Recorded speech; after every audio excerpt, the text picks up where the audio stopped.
In this video, we are going to discuss about the parallel plate capacitor. As you know, capacitor is a device which can store the energy in the form of electric field.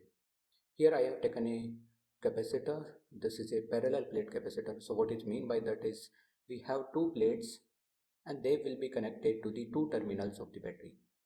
Now the capacitors will look like this in the practical life. You must have seen in the any kind of electrical equipment. These kinds of equipments will be there.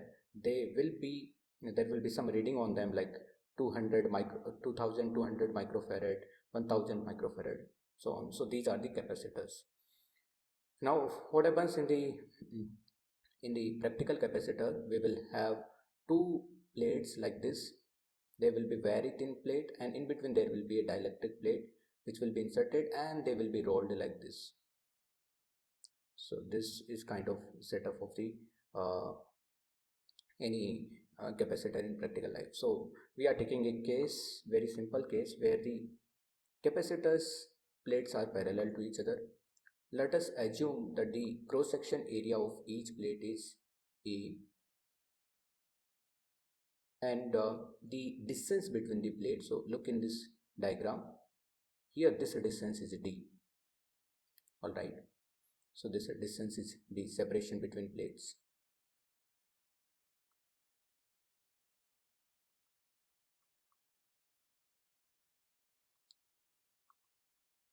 And the charge on each plate is Q. Let's assume it. And we know that this capacitance is the property of this device, so that will be independent of this charge although. But for the calculation, we need to take some charge. So we have just assumed that the charge on the plate is Q. Each plate is Q. So on one plate it will be positive Q and the other plate it will be negative Q. Alright. Now let's find out the charge density. What is the charge density? So the charge density will be sigma, the areal charge density, because the plates will have the 2D charge distribution. So the total charge divided by total surface area. This is the charge density. Alright. Now we know that if this plate is there, so then if you want to find out the electric field inside, then we can take the case of the infinite plate and that is charged, right? There is an infinite plate and on this plate there is a charge in one side. This is a positive charge. Alright. So to find out the electric field, we can either take a direct case. We have done the derivation in the electric field. So the derivation in the electrical field was that the electric field is sigma divided by 2 epsilon naught due to this charge. It is sigma divided by 2 epsilon naught, not the sigma divided by epsilon naught. Why? Because this charge is only at one side of the plate. Alright, so either we can use the Gauss law.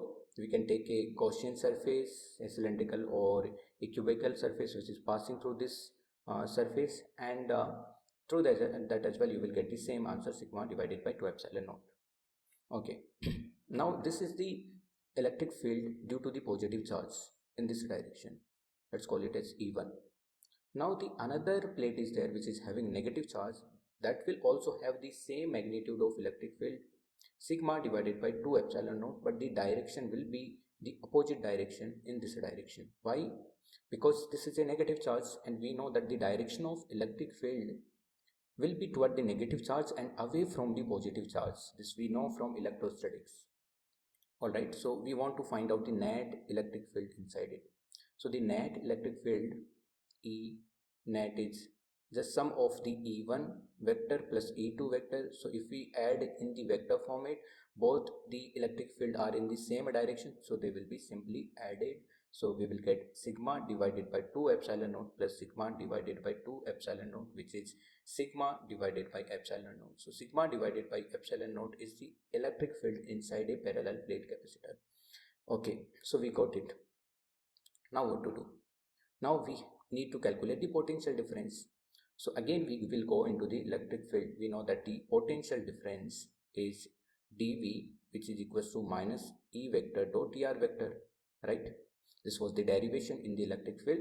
So now we can integrate and we can find out the potential difference between the plates. potential difference between plates is integration of dV, and which is integration of E vector dot dr vector, a negative sign. Alright, so here we just need to find out the magnitude of the potential. We are not concerned with the whether it is a potential difference between the positive to negative plate or negative to positive plate. Just we want to find out the value of the potential. So let's remove this negative sign. Okay, so we have E vector, which is sigma divided by 2 epsilon naught. Alright, now this electric field will be constant inside this capacitor, because we are getting a term of sigma divided by, the electric field is sigma divided by epsilon naught, net electric field. Okay, which is constant inside it, multiplied by dr vector. So integration of the dr, simply integration of dr, which is the distance between these two plates. Right, so we are getting sigma multiplied by d divided by epsilon naught.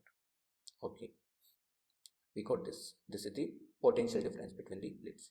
Now we will go on to the equation of the capacitance. How do we calculate the capacitance?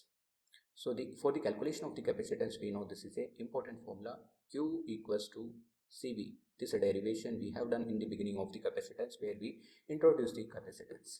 So you know this formula. Q is the total charge on the body. What is Q? Q is the total charge.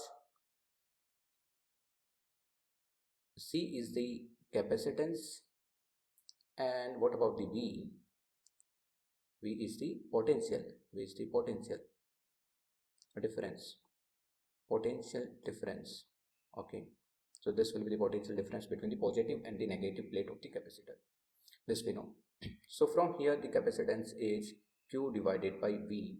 Q is the total charge on the plate. You take the positive plate or the negative plate. So Q is Q divided by, in our derivation, the V is sigma d divided by epsilon naught. Now Q can be replaced by sigma multiplied by A, right, divided by sigma d divided by epsilon naught. So sigma will be cancelled out. We are getting the epsilon naught A divided by D. So the capacitance of a parallel plate capacitor formula would be epsilon naught A divided by D. But in this derivation, we have taken some assumptions. First of all, the medium between these two plates is vacuum or air. Vacuum or air. We haven't taken any dielectric medium, right? And we have assumed that these plates cross section area is very big compared to the distance between them. So distance will be in the order of like micrometers, and the area will be in the order of centimeter square or the meter square, right? So that's why we have taken this assumption, and this assumption is valid. But what will happen in the further cases is that they will give you some dielectric medium in between them. So we will do that derivation as well. Thank you for